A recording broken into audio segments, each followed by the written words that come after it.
Hey there. Welcome to the 12th day of Squatchmas. Grab your snack and grab a seat. We're getting this started right now.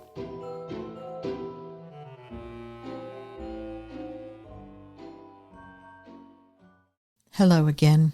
It's Russ, writing in from Kentucky like I have the last few years. Now, for people who are listening who didn't hear my other emails, I have a Bigfoot that comes on my property, especially in the autumn and winter. Now, be clear, he's not some kind of pet. I don't try to communicate with him or anything like that. In all the time I've lived here, I've only seen him clearly 4 times, and the last time was a couple years ago when he brought around a young female. Now, I was hoping that she would stay and maybe they would have a family, but that didn't happen. This is how it goes for us every year. On Christmas Eve, we go out and we leave gifts and foods for our Bigfoot Charlie out in a cleared area at the back of our property. Then we go and spend Christmas Eve with our son and daughter-in-law in Whitesburg. Now, we always stay overnight into Christmas Day at the very least, and many times we stay for a couple nights. It just depends on what family made the trip in that year, how long others are staying, how Shirley's feeling, and how soon my daughter-in-law has to get back to work. Before we come home, my daughter-in-law, who cooks like she's feeding an entire army division, packs us up with so many leftovers we could eat on them and nothing else for at least 2 weeks. Now, we do eat a lot of those leftovers, but we cannot possibly eat all of them. And honestly, me and Shirley are both diabetic. And while we do indulge a little bit at the holidays, we really shouldn't be eating a lot of these high-carb foods for days on end. So we share a lot of it with our Bigfoot Charlie when we get back home. And that's how I know what gifts he likes and what he doesn't like. I go out there just a day or two after leaving those gifts. And then I leave Charlie his second feast. Now, why is he named Charlie? I'm sure you're wondering. Well, it's just a name that me and my wife Cheryl started using, so no one knew what we were talking about.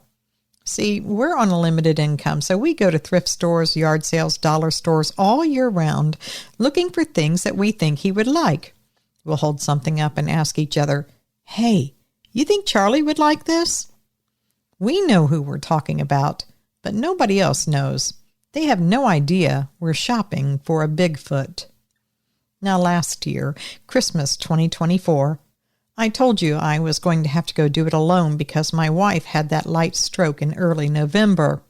And I'm happy to tell you, Shirley's doing a lot better this year. She still gets tired easily. She still has days where sometimes her words don't come as quick as they used to. But she's here. And she's mostly healthy, and she's very much herself. And I thank the Lord for that every day. All right, here's a quick catch-up on Charlie. Charlie is still out there.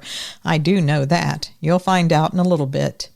Now, when the days start getting shorter, every year, every time when I go back out, I feel that feeling of being watched. There ain't no denying it.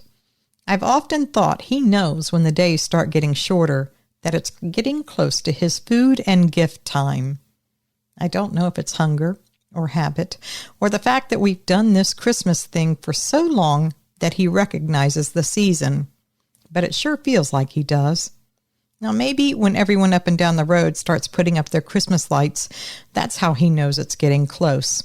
I don't know, but he always knows. So what happened with the gifts from Christmas 2024? Folks always want to know what happened with the gifts that we leave for him. So I'll tell you what I found when we got home after Christmas last year. The food, well, all of it was gone, of course. That ham, that was gone. Mac and cheese was gone, too. Seems he didn't mind too much that it was the box stuff last year and not Shirley's homemade mac and cheese. The salmon patties were gone. I figured he'd like those. The whole pan of brownies was gone. The nuts and the apples, those were gone, too. That was no surprise. I mean, even if he didn't want them, plenty of other critters would have cleaned that up. But critters usually leave a mess. There was not a crumb or a peanut anywhere. And critters don't take all the foil pans the food is in. There wasn't a foil pan in sight. So clearly the food was taken. That's no surprise. Let's talk about some of the gifts we left him. The marbles and the glass beads, Oh, he loves those. They were gone, every last one. I know squirrels didn't take 'em, and it wasn't raccoons. Those little things don't disappear clean away unless someone's picking them up.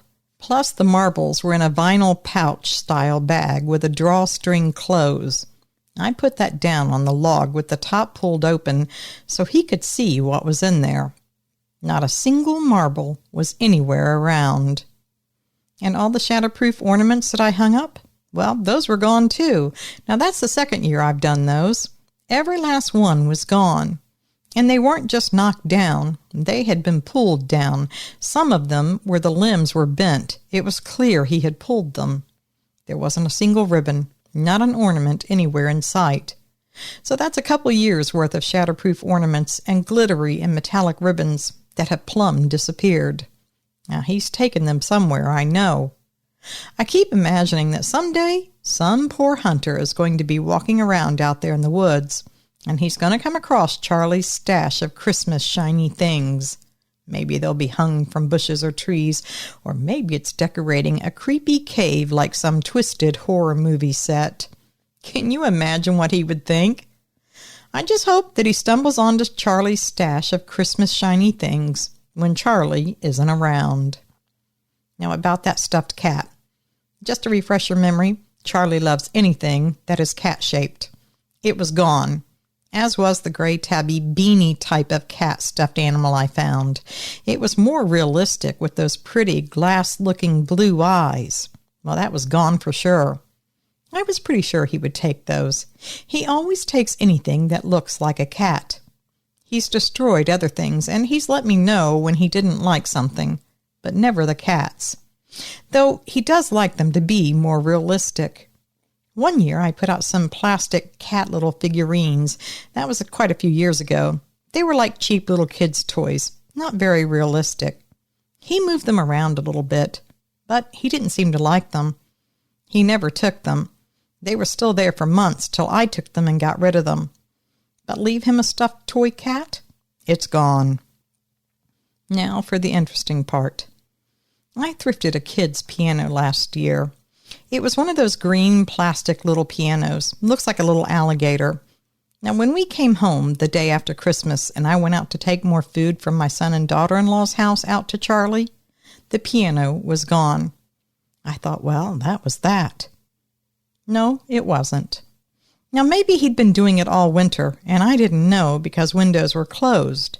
But come spring, on one of the first balmy evenings, me and Cheryl were sitting out on the back porch, and right as darkness came, we heard little tiny tinkle sounds. It was very far away. You almost missed them if you didn't strain to listen. I heard it, and I thought, what is that? Is it a wind chime? No, we couldn't figure it out for a few minutes, and then like a light bulb, we knew. It was that little plastic piano.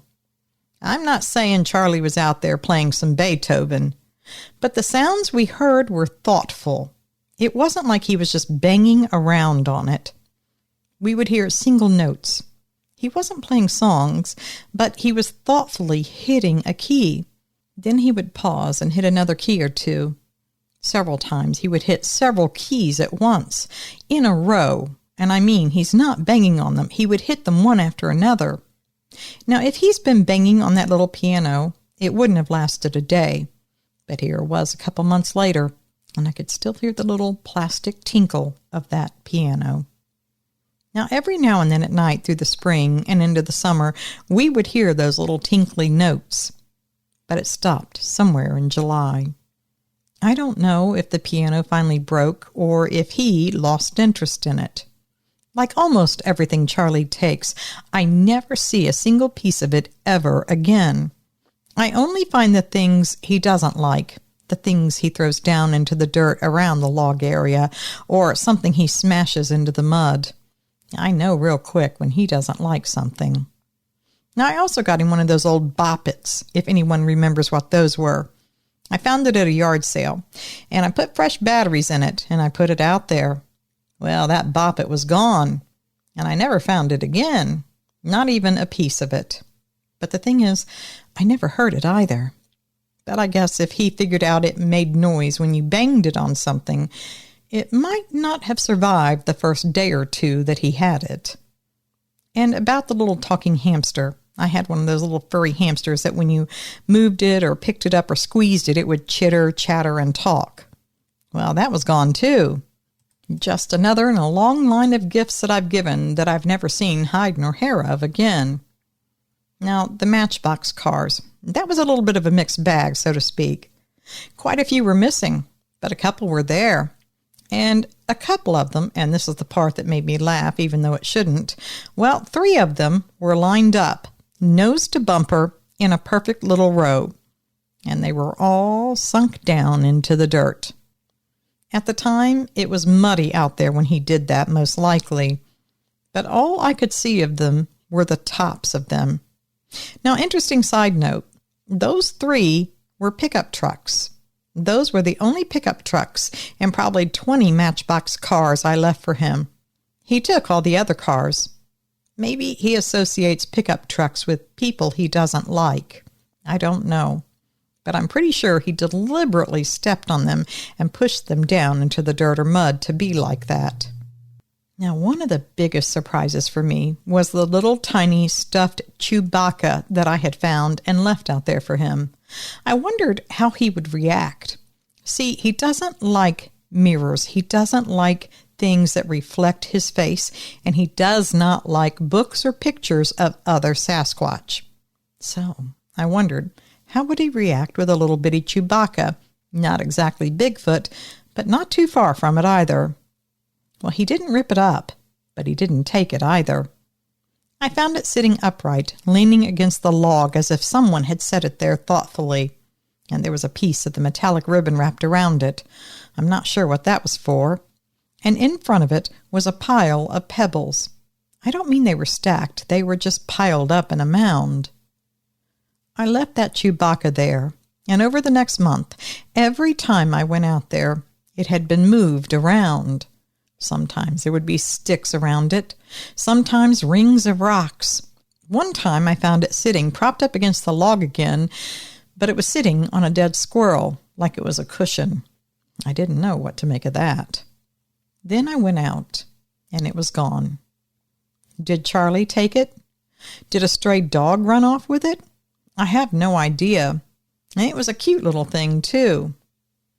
So that's last year. Now, that brings us to 2025. I have to say, thrifting is still hard, but this past year, I got creative. I'm going to say this again because it's only gotten worse in the last year. Thrift stores aren't what they used to be. Yard sales aren't what they were either. There are resellers everywhere, and they show up with teams of helpers like they're running a big bank heist. At least, that's how it is down here in southern Kentucky.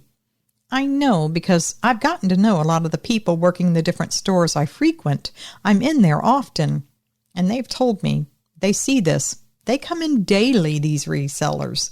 This is what's happening. I don't blame them. Everybody has to make a living, but it sure is hard when you're on a tight fixed income like we are. So me and Shirley had to do what we've been doing more and more. We started hitting dollar stores, clearance aisles, and after holiday markdowns. We also started looking in places we normally didn't. The pet aisles, craft stores, the weird little impulse dollar bins up by the registers. Now this year, I got a half-used bottle of vanilla-smelling body spray. It's a fancy one from that Bath and Body place. It's called Warm Vanilla Sugar. I know Charlie likes things that don't smell too strong or smell like chemicals. I found that out a few years ago when I sprayed an old bottle of Chanel on a scarf and another with Love's Baby Soft. Both were little bottles I found at a church rummage sale, and they were almost used up. Now, he did not like the scarf with the Chanel. He really destroyed it. But he took the one with the Love's Baby Soft. I'm thinking he's going to like this Warm Vanilla Sugar. I found a scarf that looks like wool but isn't. It was in the 50-cent bin at the thrift store. It's a big square of plaid. It's perfect. I'll scent that up and leave that for him. He does seem to like fabrics, too.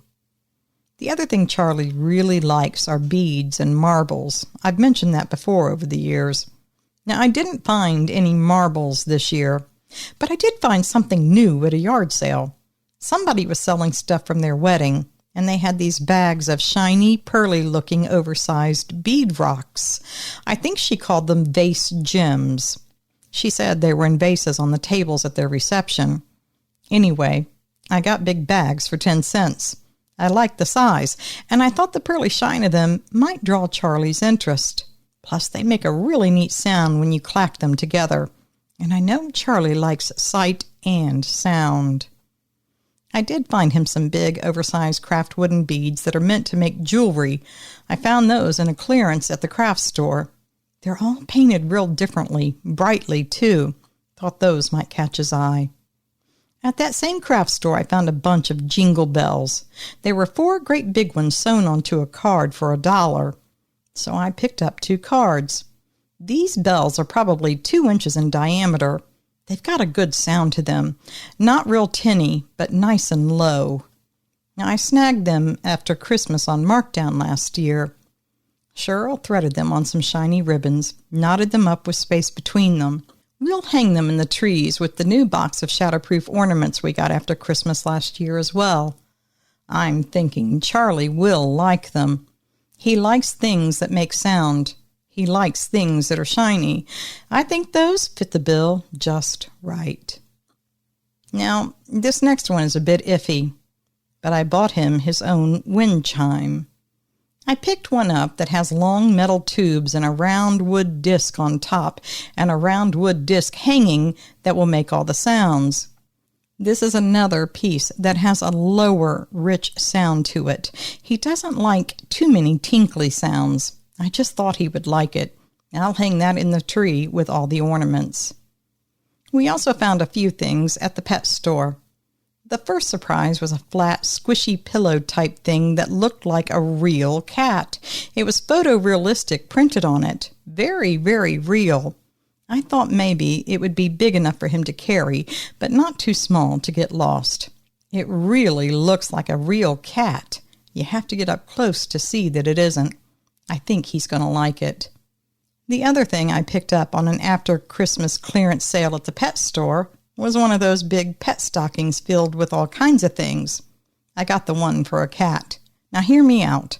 There were shiny foil crinkled balls in there, little tiny stuffed mice, and there were some things that looked like plastic springs and a few feather toys. I thought all of those might stimulate his curiosity. Now, I'm not leaving him anything with catnip, don't worry. I don't know how a Bigfoot reacts to catnip, and I don't want to find out.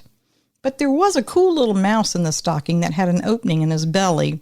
There was a tube of catnip that was meant to be put in there. Now, Cheryl stuffed it with some pillow stuffing and sewed it shut. I wonder what he's going to think of that. Now, we found a few other miscellaneous things. Some toddler toys with shapes that you have to match up. One of those real old sets of blocks with letters and numbers on them that are colored. In the past, Charlie has not seemed interested in books, papers, or pictures. In fact, he ignores them or he reacts badly to them. However, in the clearance after Christmas last year, I found a kid's book that has buttons along the side of it. It reads the story in parts, and it will play little Christmas tunes. I wonder if he'll figure out how to work it, and if he does, will he like it? And this last one, this was Shirley's idea. She found a little jewelry box at a yard sale. You'll find out why here in a bit. Now, it's between the little one that little girls get with one of those little turning ballerinas in them and a real full-size box for a woman. It's a nice box with a hinged lid and velveteen-like lining inside. Shirley calls it her magpie box. You know, magpies love shiny things, and apparently so does Charlie. Now, Shirley filled it with all kinds of little bits of odds and ends, faceted buttons, some plastic gems from the craft store, some strings of smoke-colored beads that were meant to be a necklace. She put in there a tiny ornament of a cat with a bow on it. Don't worry, it's shatterproof, but it's very realistic looking. Then she threw in a couple open bags of tiny, shatterproof ornaments. These were meant for a little teeny tiny tree. I don't even think they're a half-inch in diameter. It looks like a big jeweled chest when you open it. She also put in there an old set of keys we found in an antique store. Just someone's old ring of keys for house and car, I guess, but it's something else that might interest him. She also put in some fake pearl necklaces she found, and I know there's more, but that's just a few ideas. A lot of small, shiny, or interesting things he might like. So, that's the gift this year. I was on the lookout for another kid's piano of some kind this last year, but I had no luck. I guess that's a pretty specific thing to be looking for. But I bet in the next year I'll find one, or something better. Now on to the food for this year. Of course, we're giving him the big dinner with all the gifts on Christmas Eve, and then again when we get back from Whitesburg. I don't know what we'll bring back from Whitesburg, but this year I picked up a couple small canned hams. I plan to open those and slice them up for him. We aren't cooking much here at home before we go. Shirley still gets tired easy, so we're finding it easier to do other things. And I really don't think Charlie will mind. Now I'm taking out another huge big foil pan of mac and cheese. Just the box kind this year, I'm afraid, because I'll be making it. There will be another round of apples and nuts. And for the record, we learned a while back, he really doesn't care for anything citrus, so no oranges. I did find a couple boxes of cereal on markdown. I'll open those and put those out there. I mean the adult kind of cereal, not the sugary kid stuff. I also have a brownie mix I picked up. I always make a pan of that and leave that for him. And of course, when we get back from Whitesburg, we will be loaded down with food. Many years, my daughter-in-law and son often host for anywhere from 25 to 35 members of family. So she often makes a huge turkey and a ham, plus all the sides. Stuffing, scalloped potatoes, mashed potatoes, roasted vegetables, green bean casserole, sweet potato casserole, cornbread, and whatever else people would like to bring. It's a huge feast. Now last year, and I almost forgot to mention this, we found some bird suet bricks marked down. Charlie seemed to like those too, so I bought a few bricks here and there over the summer and autumn. I put one out every week for him. Now sure, other animals might have gotten to it, but I didn't think they got much. I would go back out in just a couple hours, and the entire brick would be gone, and I tie it into a high limb. I think the high fat of the bird suet helps him a lot in the winter. Now, I saw comments the other year about people worrying if I put things out there wrapped in plastic, or that I put out lots of chocolate. I don't, other than the brownie mix. Other than that, the most chocolate he gets is what he might get in some M&Ms. I usually leave out some peanut M&Ms for him. He does seem to like those, too. Imagine that. Now, here's the thing. Last year on Christmas Eve, we did it the same way we usually do. And this is the part I think you're going to like. So picture it. It's noonish or thereabouts on Christmas Eve, give or take. I loaded up the four-wheeler with all the food and a big tote of gifts on the back. Shirley stood on the porch, bundled up like a marshmallow, watching me go, as she always does. She really wanted to go, but I told her no, not with her health being what it is. She didn't argue too much, but I could tell she didn't like it. I drove out to the clearing. It was cold and quiet, and before I even got to the log, I was surprised.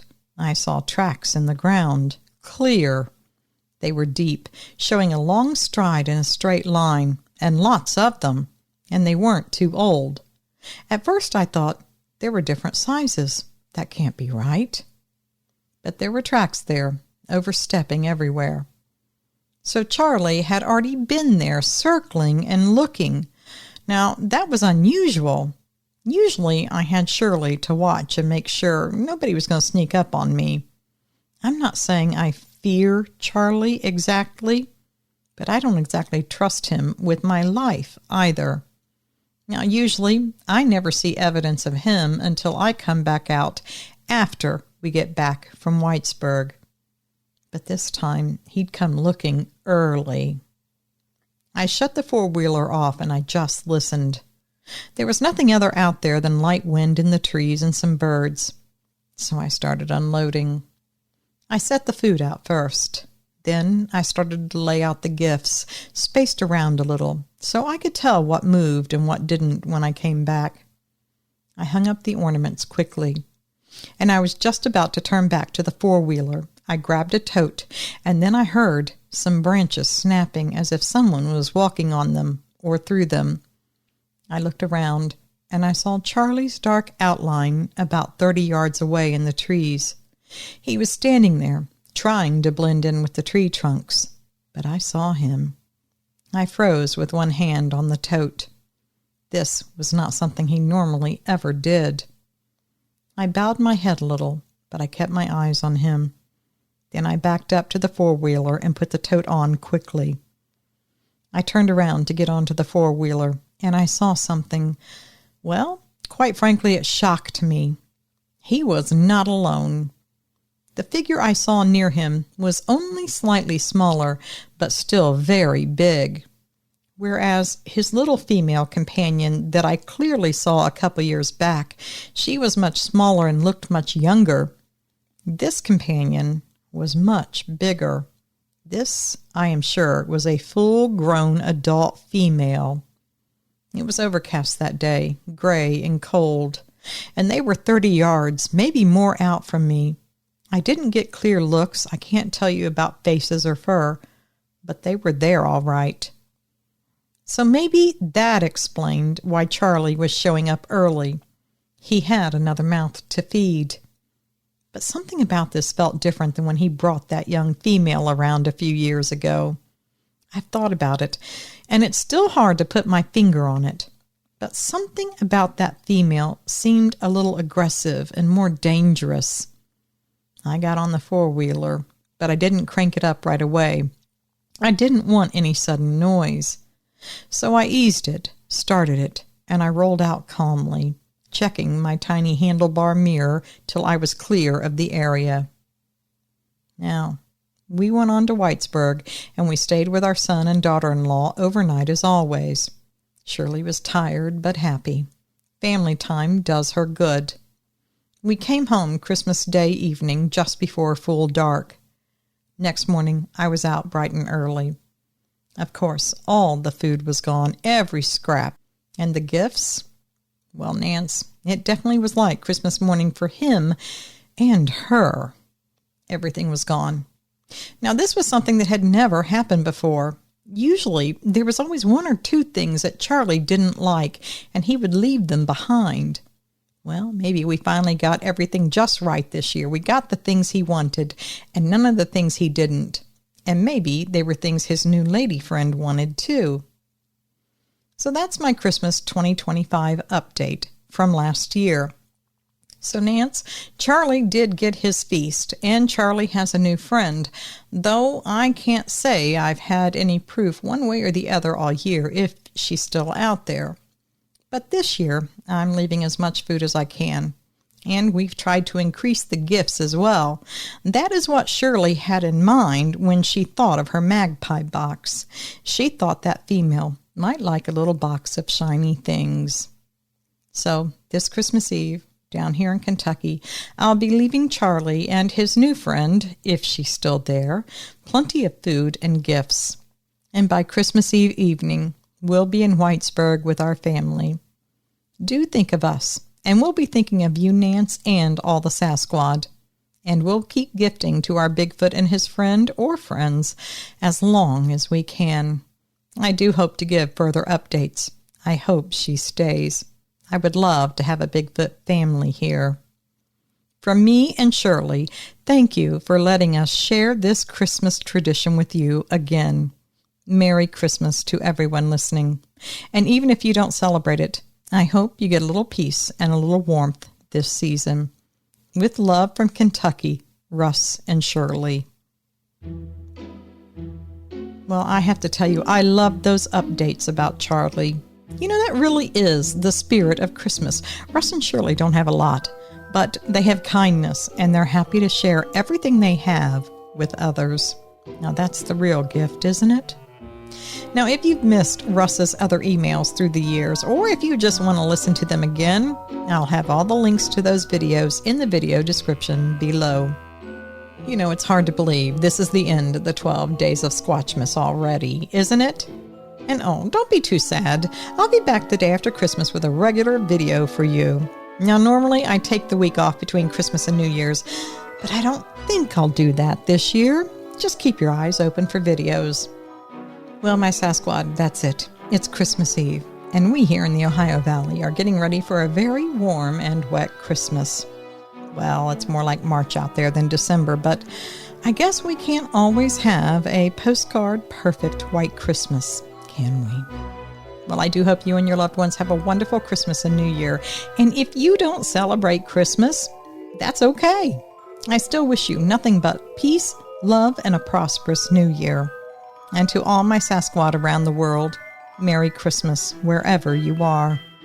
And as we get ready to say goodbye on this, the last night of Squatchmas, please remember, don't eat too many cookies.